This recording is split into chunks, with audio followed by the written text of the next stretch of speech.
Good morning. I stood in the town square, observing a group of people moving in unison, caught up in a trend that seemed to dominate the day.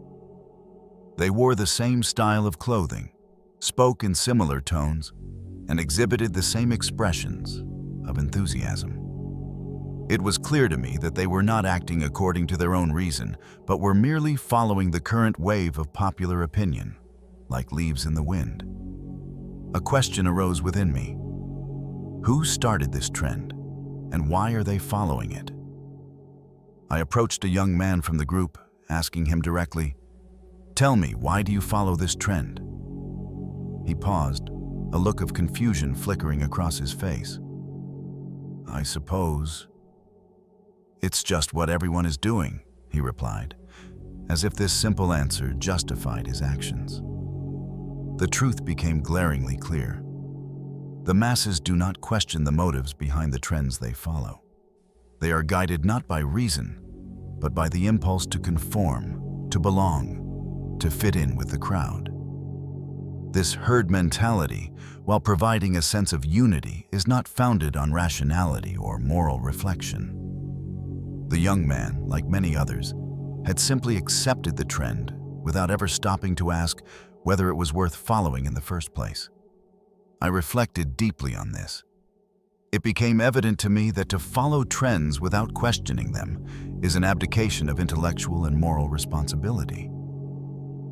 True individuals, those guided by reason and moral law, must not be content to be followers. They must be the ones who ask the difficult questions. Why does this trend exist? Is it reasonable? Is it morally justifiable? I walked further, observing more people enacting the same behavior. In another group, a young woman, just as the man before, had adopted the trend without question. I approached her with the same question. "Why are you following this trend?" She answered as he had. "Because it's what everyone is doing." There was no deeper reflection, no moral consideration. Only the desire to be part of something larger than herself, to be accepted within the collective. At that moment, I realized the harm of such passive acceptance. When we follow trends blindly, we relinquish our autonomy and moral judgment. The trend itself may be founded on a triviality, or worse, it may perpetuate practices or beliefs that are not in accordance with reason or virtue. The very act of following without reflection undermines our capacity for moral action. What I found most troubling was the absence of any self-generated reason or will in these individuals. They followed simply because they saw others do the same. In this, they demonstrated a profound failure of duty. As moral agents, we must not allow external forces or the behavior of the majority to dictate our actions. The only legitimate basis for action is reason, grounded in the universal moral law.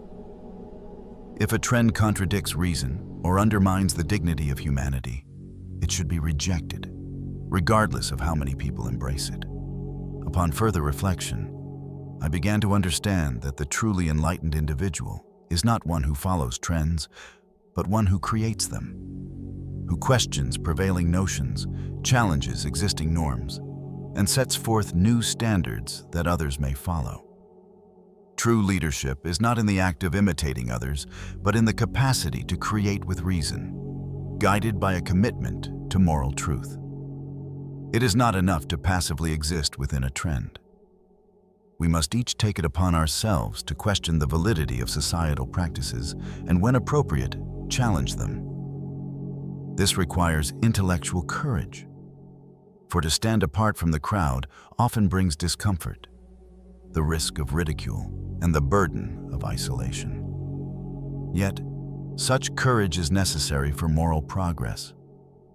This challenge to create trends, to shape the future through reason and moral law, is not one that is easily undertaken. It is far easier to conform, to follow the well-trodden path of the majority. But in doing so, we may fail to see the deeper implications of our actions. If everyone follows the trend, simply because others are, then how can we be sure that the trend itself is just?